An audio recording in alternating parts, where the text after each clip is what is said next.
In today's video, I'm going to be showing you how to fill out the 7 backend keywords for your Amazon KDP book. I know this can be confusing when you're publishing your first book, but it doesn't have to be, and I'm going to make this super simple for you. I'm going to walk you through every step of this, and by the end of the video, you'll have your 7 keywords filled out and you'll be ready to publish your book. So for the purpose of this video, I just picked a random Spanish book off of Amazon.com. It's called Spanish for Real, and I'm going to show you how I would go about getting these backend keywords for it. All right, so let's start off with the basics. Your main keywords should be in your title and subtitle. So if you did your research correctly, you identified the most important keywords and you got the most important keyword or phrase in your main title, and then in the subtitle, your secondary, so your second most important keywords are worked into there. So these keywords that are in your title are going to have the most power to rank in Amazon. So this is why we prioritize them. And then when it comes to the 7 back-end keywords, these are all, third options that could lead to a sale that you want your book to show up for, but maybe didn't make the cut for the actual title. The key thing to remember is the keywords that show up in your title and subtitle, you don't need to repeat these by putting them in those 7 boxes because they're already accounted for in your metadata and you're just wasting space essentially by using them again. So if Spanish for real was a keyword for me, I don't want to go take that first box and put in Spanish for real. And a lot of people make this mistake. They waste 1 or 2 boxes putting in keywords that are already in their book title. We're purely using these other 7 keyword boxes to allow ourselves to rank for as many other related keywords as possible. So the more visibility we have, the more organic sales we're going to be able to make.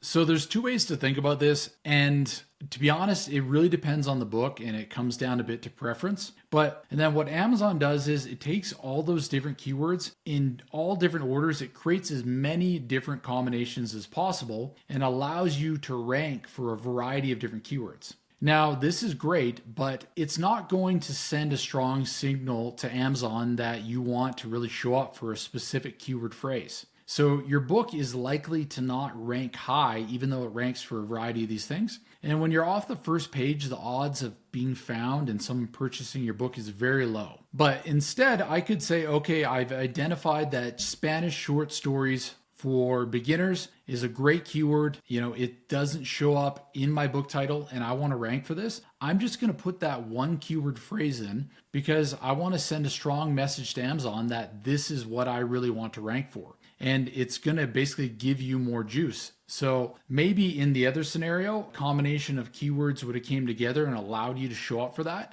But in this case, you might end up on the first page just because you sent a very strong message to Amazon that this is the one. So to give you a visual representation of this, I have Spanish language learning, beginners, fast, fluent. So we could go, Spanish, beginners, Spanish language learning, could be, Spanish, fluent, beginners, Spanish, all these different combinations they're able to make with these different keywords, and they're all relevant to the book. So there's nothing wrong with that. But if I put in Spanish stories for beginners, I'm going to rank for that much higher. So my likelihood of just having a mix of keywords and showing up for Spanish stories for beginners might be ranked for it, but I could be on like the 5th page or something like that versus I might show up on the first page just because I made it clear about my intentions around that keyword phrase.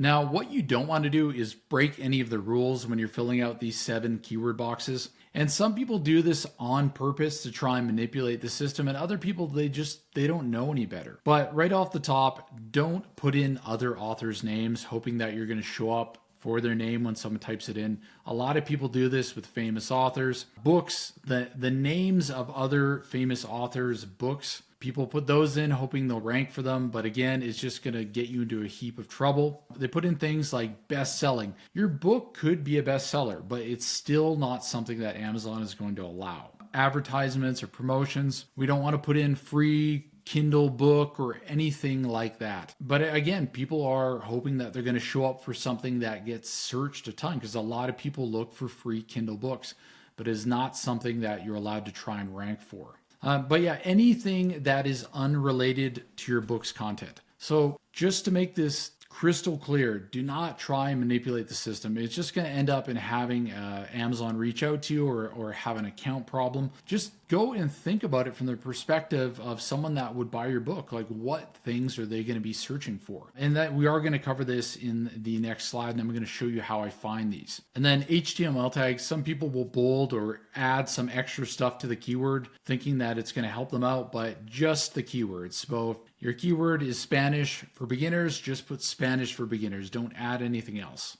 So the big question is, now that we have an idea of how to go about this, where do we find these amazing keywords that are going to help us sell our book? Now, I have 3 different suggestions. These aren't the only ways to do it, but this is what I find works best for me. First one is Amazon's auto suggestions. This is when you go to type in something in the search bar and it gives you a bunch of other examples of things that you could be searching for. Number 2 is looking at competitors' books to see what they've used in their title and in their metadata. And 3 is Publisher Rocket. And what I'm going to do now is I'm just going to go show you in real time all these different approaches and how to go about getting your keywords.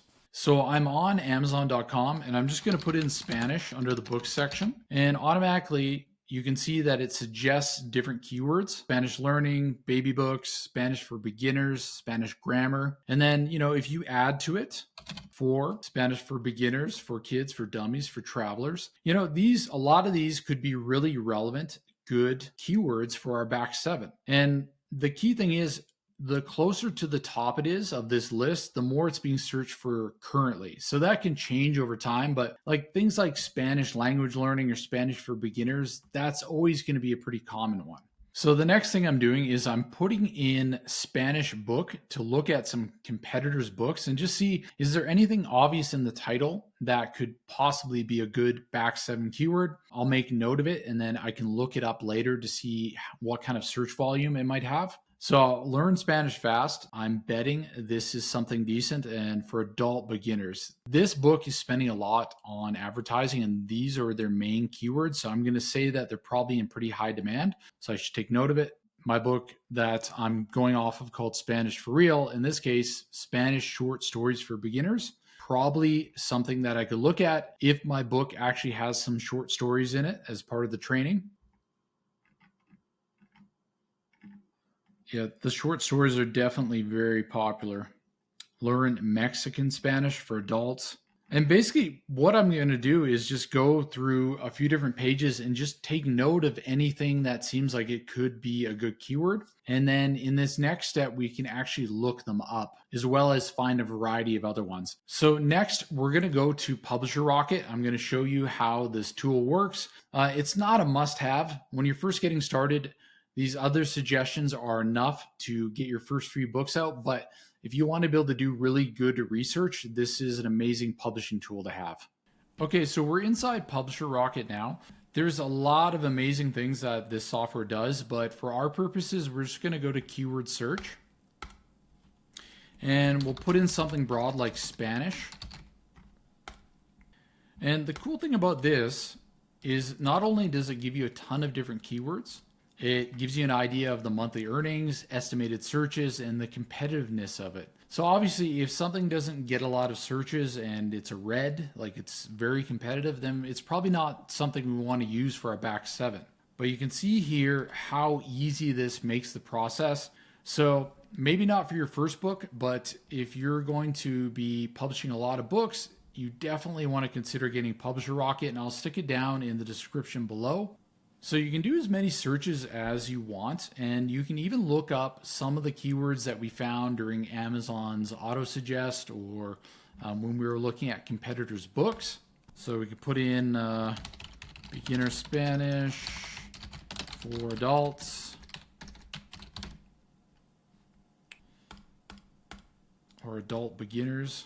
So you can see beginner Spanish for adults, 3,838 searches, middle of the road competitiveness. And then another one we seen earlier was learn Spanish for adult beginners. So that was the phrase. And it's only getting around an estimated 1,000 or so searches a month, but the monthly earnings are around 19,000. So sometimes it's not just about search volume, it's about buying intent. So people looking for learn Spanish for adult beginners, they're adults with money and they're looking to make a purchase. That's a very buyer driven keyword. So sometimes it's not just about search volume. But this is basically how you can find your keywords very quickly and almost effortlessly. Regardless of what method you use to find these back 7 keywords, as long as they're relevant to your book, people are actively searching them, you're going to make lots of sales over the years, and Amazon's going to be very happy with you. So don't overcomplicate the process, just stick to the basics and hit publish. I hope this video has been helpful. If you have any questions about the process or anything else, drop me a line and I will get back to you as soon as I can. Thank you for watching.